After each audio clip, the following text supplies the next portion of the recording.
स्वागत है। दोस्तों, आज की इस वीडियो में हम पढ़ेंगे अशुद्धि संशोधन। क्या? अशुद्धि संशोधन। हमारे बोर्ड के पेपर में 3 वाक्य ऐसे आएंगे जो अशुद्ध होंगे, जिन्हें हमें शुद्ध करना है। उसमें अशुद्धि क्या है और उसकी जगह शुद्ध क्या होगा, ये हमें खुद पहचानना है। और ये टॉपिक हमारा कितने नंबर का है? 3 नंबर का है। तो स्टार्ट करते हैं कि कैसे वाक्य आते हैं और कैसे किस प्रकार से हम उन्हें शुद्ध करते हैं। जैसे मान लीजिए हमारे पास वाक्य है से बालिका अस्ति। क्या है? से बालिका अस्ति। और इस वाक्य को हमें अशुद्ध है ये वाक्य, और हमें इसको क्या करना है? शुद्ध करना है। अब देखिए, से जो है वो आता है पुल्लिंग के लिए, और बालिका कैसा शब्द है हमारा? स्त्रीलिंग। ठीक है, से पुल्लिंग और बालिका स्त्रीलिंग। तो हम इसमें क्या परिवर्तन करेंगे, क्या शुद्धिकरण करेंगे? या तो हम इसे स्त्रीलिंग बनाएं बालिका के अनुसार, या फिर इसको हम बालक बनाएं से के अनुसार। तो 2 प्रकार से इसका संशोधन हो सकता है, शुद्धिकरण। एक तो ये हो सकता है कि से बालक है अस्ति। क्या हो जाएगा? से बालक है अस्ति। दूसरा क्या हो जाएगा? सा बालिका अस्ति। सा बालिका अस्ति। तो 2 शुद्धिकरण हो सकते हैं। एक तो से बालक अस्ति, दूसरा सा बालिका अस्ति। अगला उदाहरण देखें। अहम भोजनम करोति। क्या है? अहम भोजनम करोति। इस वाक्य को हमें शुद्ध करना है, तो क्या कैसे शुद्ध होगा? अब सुनिए। अहम जो है वो है उत्तम पुरुष का कर्ता, उत्तम पुरुष एक वचन का, और क्रिया जो है वो है हमारी प्रथम पुरुष एक वचन की क्रिया। ठीक है, तो हमें जो है क्रिया बदलनी है उत्तम पुरुष एक वचन में। तो इसकी जगह शुद्धिकरण क्या होगा? अहम भोजनम करोमि। क्या होगा? अहम भोजनम करोमि। इस तरह से इस वाक्य का शुद्धिकरण होगा। अब मान लीजिए वाक्य हमारे पास से तत्र गच्छन्ति। क्या है? से तत्र गच्छन्ति। अब देखिए, कर्ता तो है एक वचन और क्रिया है बहुवचन। तो या तो हम इसे बहुवचन बनाएं या फिर इसे एक वचन बनाएं। अब मान लीजिए हम क्रिया एक वचन बनाए, तो से तत्र गच्छति, इस तरह से। और यदि हम कर्ता को बहुवचन बनाए तो ते तत्र गच्छन्ति, इस तरह से शुद्ध होगा। ठीक है, और वाक्य देखें।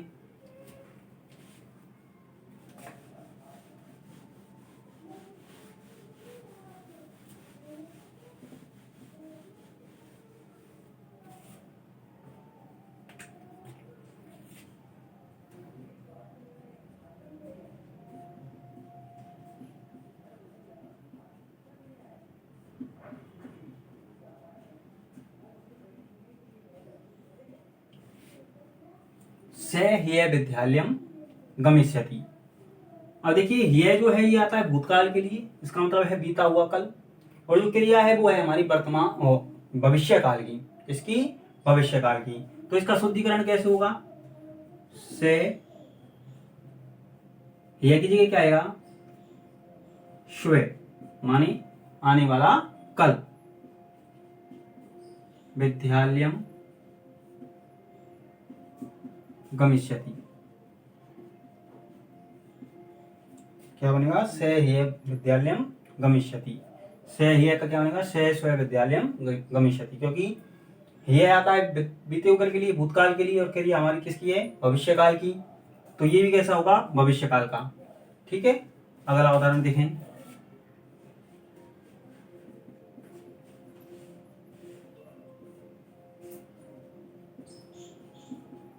अयम फलम अस्ति। अब देखिए अयम जो है वो आता है पुल्लिंग के लिए, और फल कैसा शब्द है हमारा, नपुंसकलिंग। ठीक है, तो हमें इसको क्या बनाना पड़ेगा, नपुंसकलिंग। हम इसको नपुंसकलिंग बनाएंगे तो क्या आएगा, इदम फलम अस्ति। क्या आएगा, इदम फलम अस्ति। ठीक है, अगला उदाहरण देखें, से मम मित्रम अस्ति। क्या है, से मम मित्रम अस्ति। इस वाक्य को हमें शुद्ध करना है, कैसे होगा, तो सुनिए। इसमें केवल एक छोटी सी कमी है कि जो मम है, मम पर हलंत लगा हुआ है। क्या लगा हुआ है, हलंत, जबकि मम पर क्या नहीं आता है, हलंत नहीं आता। तो हमें क्या करना है, इस मम पर से हलंत को हटा देना है।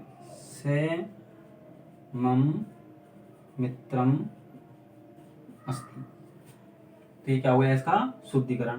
केवल कितनी सी बात थी, मम पर क्या नहीं आता है, हलंत नहीं आता है। ठीक है, अगला उदाहरण देखें,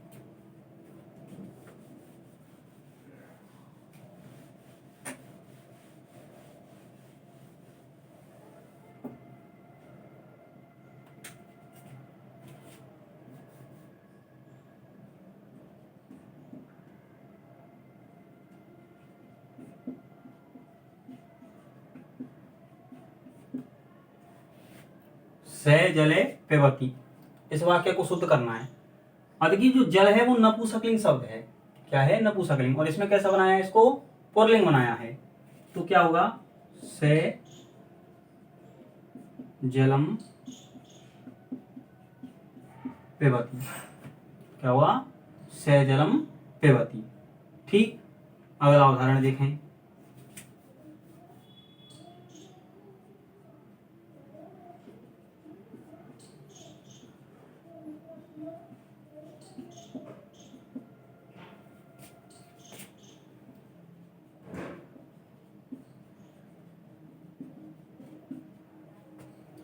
ग्रामस्य अधोदय जलमस्ति। हमें इस वाक्य को शुद्ध करना है। अब सुनिए, अधोदय के योग में हम द्वितीय विभक्ति का प्रयोग करते हैं। कौन सी व्यक्ति का, द्वितीय का। अदय होता तो षष्ठी का प्रयोग होता, लेकिन यहाँ पे क्या आ रहा है, अधोदय आ रहा है। अधोदय के योग में कौन सी व्यक्ति लगाते हैं हम, द्वितीय विभक्ति, और ये कौन सी लग रही है, षष्ठी। तो हमें इसको क्या बनाना है, द्वितीय। तो ग्रामम अधोदय जलम अस्ति। ठीक है, अगला उदाहरण देखें,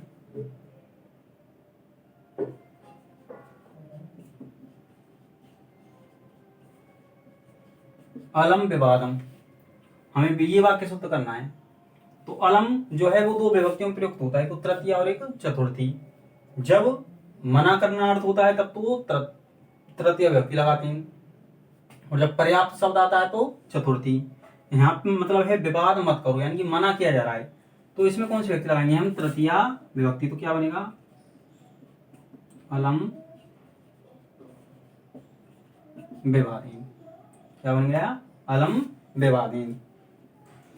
अगला उदाहरण देखें,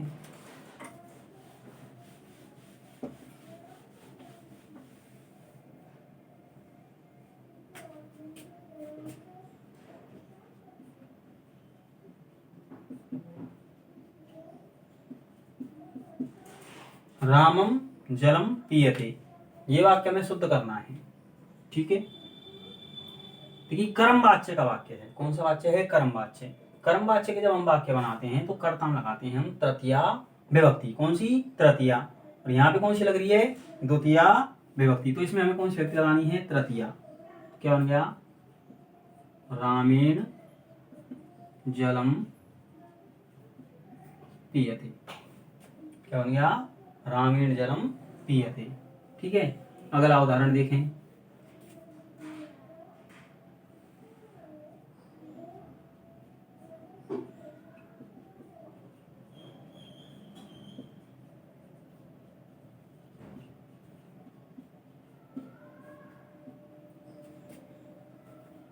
हरि वैकुंठे अधिष्ठिते। इस वाक्य को हमें शुद्ध करना है। कैसे होगा शुद्ध? सुनिए, ये जो है अधि उपसर्ग के बाद शी धातु का प्रयोग हुआ है, ठीक है। जब अधि उपसर्ग के बाद शी धातु का प्रयोग होता है तो जिस स्थान पर सोया जाता है उसमें हम द्वितीय विभक्ति लगाते हैं। और यहाँ कौन सी लग रही है? सप्तमी। हरि वैकुंठ में सोते हैं, सप्तमी लग रही है, लगनी कौन सी है? द्वितीय। कारकों में सूत्र पढ़ा है उन्हें, अधि सींग स्था साम कर में। तो इसको जब शुद्ध करेंगे तो क्या होगा? हरि वैकुंठम अधि से, क्या बनेगा? हरि वैकुंठम अधि से थी, ये होगा। अगला वाक्य देखें,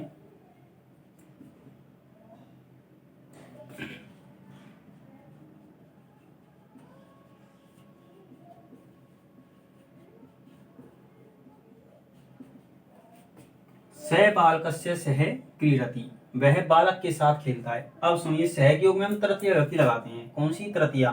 और यहाँ कौन सी लग रही है? षष्ठी। तो हमें इसमें कौन सी व्यक्ति लगानी है? तृतीया। सह के योग में कौन सी व्यक्ति? तृतीया। तो क्या बनेगा? सह बालकीन सह क्रीडति, ठीक है। इस तरह से आगे देखें और वाक्य,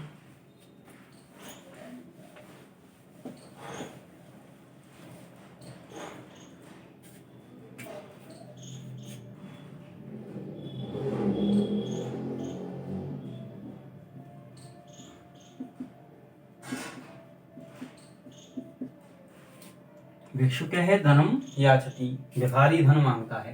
इस वाक्य को हमें शुद्ध करना। और ये लग रहा होगा कि भाई ये भी प्रथम पुरुष का एक वचन है, कर्ता, क्रिया भी प्रथम पुरुष की एक वचन है, तो गलती कहाँ है? तो गलती ये है इसमें कि जो याच धातु है वो हमेशा आत्मनेपद पद में चलती है, परस्मै पद में नहीं चलती। तो इसका शुद्धिकरण क्या होगा? भिक्षुक है धनम याचति, क्या होगा? भिक्षुक है धनम याचति। अगला उदाहरण देखें,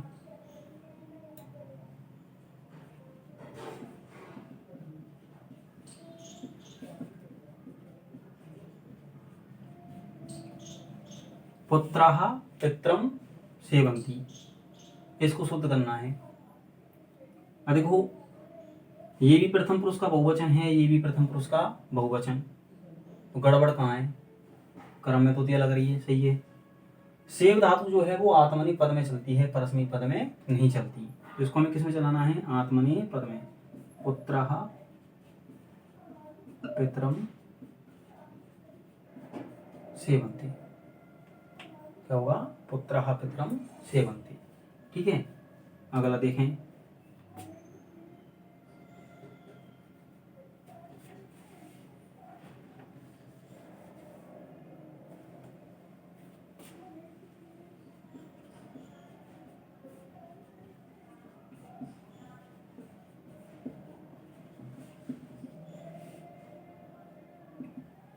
छात्रात रामे पठुतमे।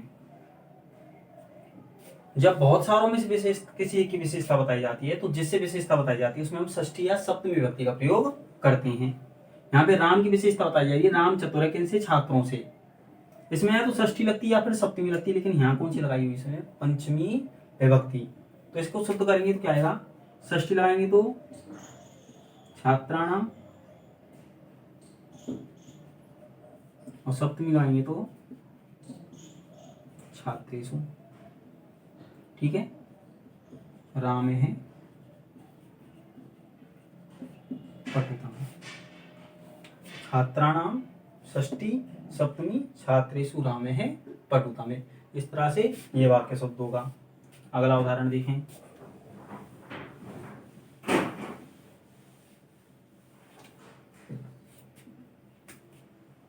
अगला उदाहरण है हमारा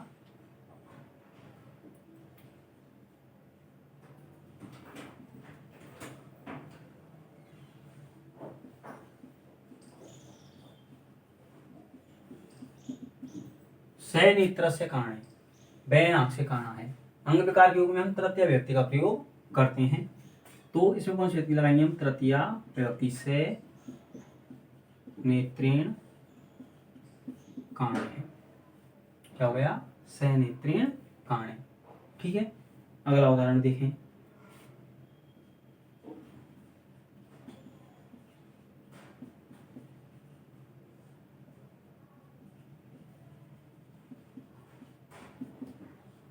पिता पुत्रे क्रोधयति, पिता पुत्र पर क्रोध करता है। देखो क्रोध धातु के युग में जिस पर क्रोध किया जाता है उसमें हम चतुर्थी विभक्ति लगाते हैं। कौन सी? चतुर्थी। और यहाँ कौन सी लगी है? सप्तमी विभक्ति। इसमें कौन सी लगानी है हमको? चतुर्थी विभक्ति। तो क्या होगा? पिता पुत्राय क्रोधयति, पिता पुत्राय क्रोधयति। ठीक है, अगला देखें।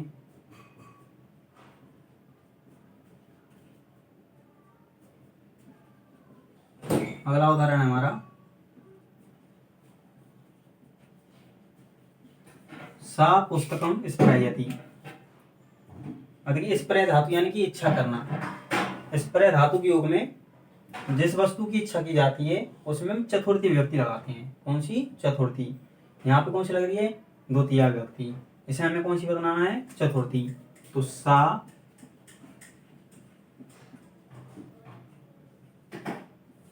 पुस्तकाय स्प्रयति। क्या बन गया? सा पुस्तकाय स्प्रयति। ठीक है, अगला उदाहरण देखें।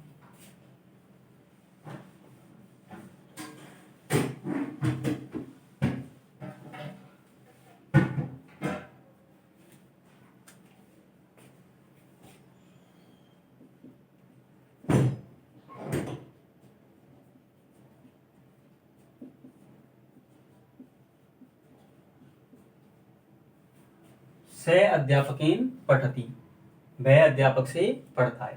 देखिए जिससे नियम पूर्वक शिक्षा ग्रहण की जाती है उसमें हम पंचमी विभक्ति का प्रयोग करते हैं।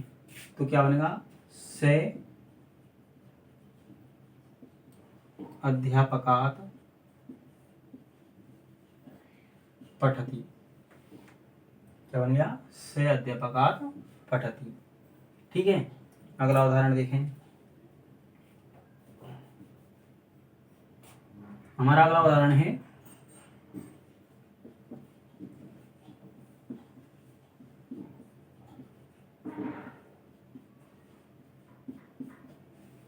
बालकम मोदकम रोचते। बालक को लड्डू अच्छा लगता है। रुच धातु यानी कि अच्छा लगना। सूत्र पढ़ा था रुच्यर्थानाम प्रियमाणे, अर्थात रुच धातु के युग में जिसको भी वस्तु अच्छी लगती है उसमें हम चतुर्थी विभक्ति का प्रयोग करते हैं। यहाँ पे बालक को लड्डू अच्छा लग रहा है तो बालक में कौन सी विभक्ति लगानी पड़ेगी? चतुर्थी विभक्ति। तो क्या बनेगा? बालकाय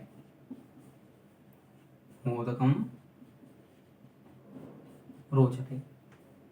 ठीक है, अगला उदाहरण देखें।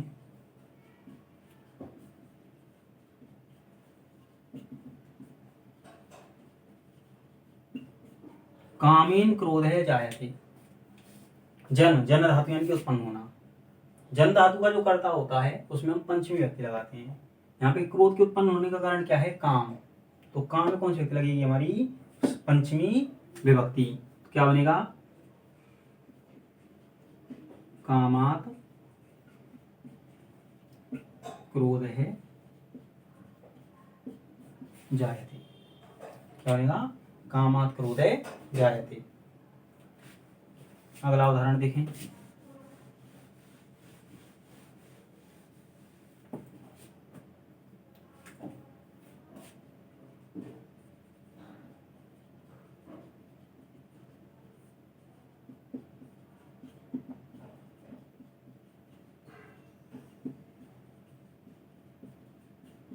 विद्यालय से वही आश्रम अस्ति।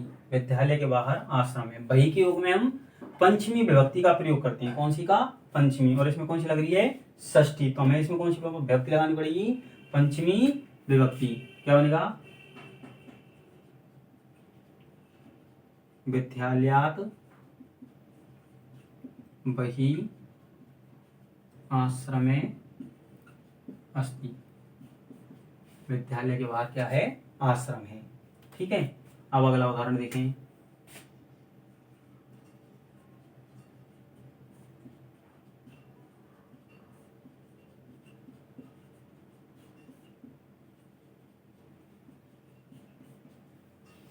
ज्ञानात् बिना मुक्ति नास्ति। ठीक है, ये उदाहरण है। और देखिए रहते का मतलब भी बिना होता है और बिना का मतलब भी बिना होता है। अब रहते के योग में तो लगाते हैं हम पंचमी विभक्ति और बिना के योग में लगाते हैं हम द्वितीया विभक्ति। तो इसमें हमें कौन सी विभक्ति लगानी पड़ेगी? द्वितीया। क्या बनेगा? ज्ञानम बिना मुक्ति नास्ति। क्या बन गया? ज्ञानम बिना मुक्ति नास्ति। ठीक है, अगला उदाहरण देखें।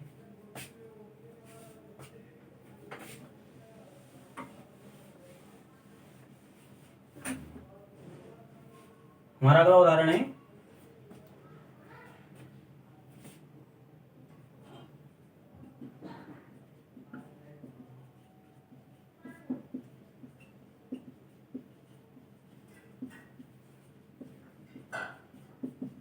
इदं संस्कृतम पुस्तकम अस्ति। यह संस्कृत की पुस्तक है। संस्कृत की, संबंध का की के, तो कौन सी व्यक्ति लगेगी? षष्ठी विभक्ति। तो क्या बनेगा? इदं संस्कृतस्य पुस्तकम अस्ति। यह संस्कृत की पुस्तक है। ठीक है, अगला उदाहरण देखें।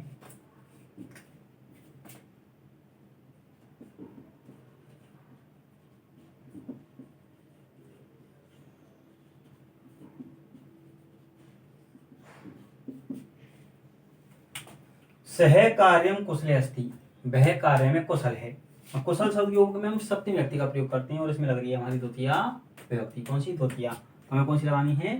सप्तमी विभक्ति। तो लगाएं से कार्य कुशले अस्ति। वह कार्य में कुशल है। अगला उदाहरण देखें।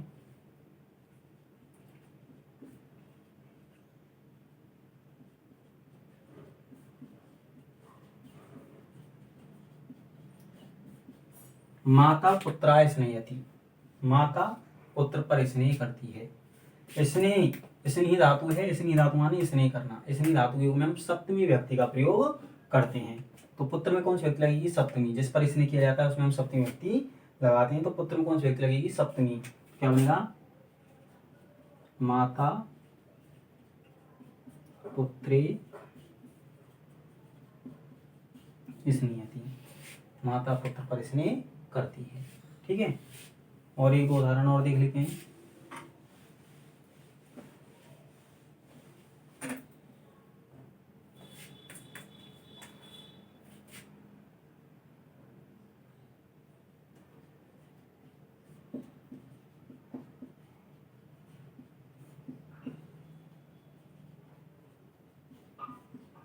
सर्वे बालकाः धावन्ति। इसे शुद्ध करना है। अब देखिए ये बहुवचन है और ये भी बहुवचन है और ये क्या है? हमारा एक वचन।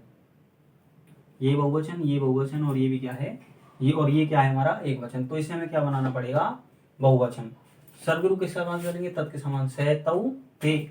तो सर्वे सर्वौ सर्वे, सर्वे बालकाः धावन्ति। सभी बालक दौड़ते हैं। ठीक है, अगला उदाहरण देखें। हमारा अगला उदाहरण है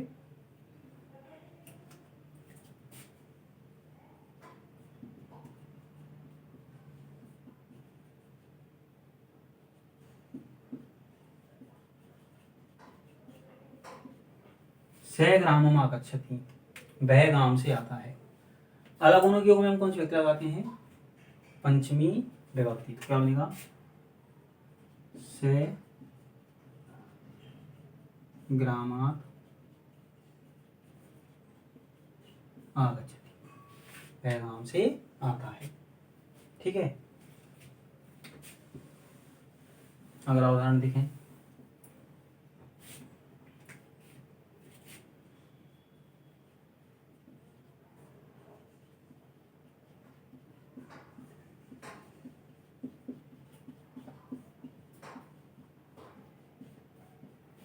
एकस्य वृक्षात् पत्राणि पतन्ति। एक वृक्ष वृक्ष से पत्ते गिरते हैं। देखिए अलग होने के योग में कौन सी विभक्ति लगाते हैं हम? पंचमी विभक्ति। इसमें तो लग रही है पंचमी, विशेष है, लेकिन जो विशेषण है उसमें लगी है षष्ठी विभक्ति। कौन सी? षष्ठी। तो हमें इसमें कौन सी लगानी है? पंचमी विभक्ति। तो क्या होगा? एकस्मात् वृक्षात् पत्राणि पतन्ति। क्या बना? एकस्मात् वृक्षात् पत्राणि पतन्ति। ठीक, एक उदाहरण और देखते हैं।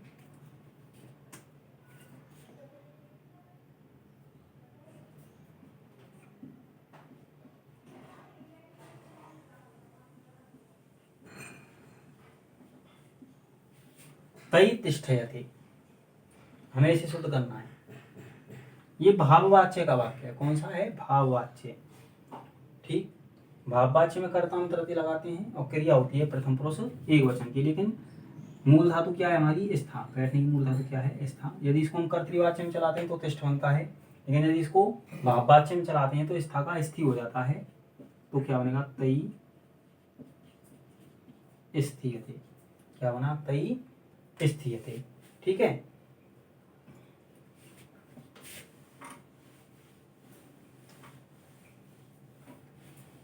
तो इस तरह से हमको क्या करने हैं? हमारे अशुद्धि संशोधन अर्थात वाक्य शुद्धिकरण करने हैं।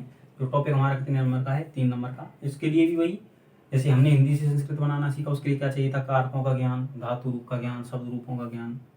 ठीक है, तो इसी तरह से इसके लिए भी उन्हीं सारी चीज़ों की आवश्यकता है। तो आप अपना जो पहले की जो वीडियो हैं उनमें आप पढ़िए उन्हें और इन उदाहरणों को करके देखिए। इनके अलावा जो आपकी किताब में जो उदाहरण है हमने करके देखिए। यदि आपसे कोई उदाहरण ना आए तो वो हमसे पूछिए। यदि हमारे द्वारा बताया गया कोई उदाहरण आपको समझ में ना आया हो तो वो भी आप हमसे कमेंट बॉक्स में डाल करके पूछ सकते हैं। और आप हमारे एजुकेशनल चैनल बजरंग स्टडीज़ को अपने मित्रों के साथ सब्सक्राइब करें, शेयर करें, लाइक करें। धन्यवाद।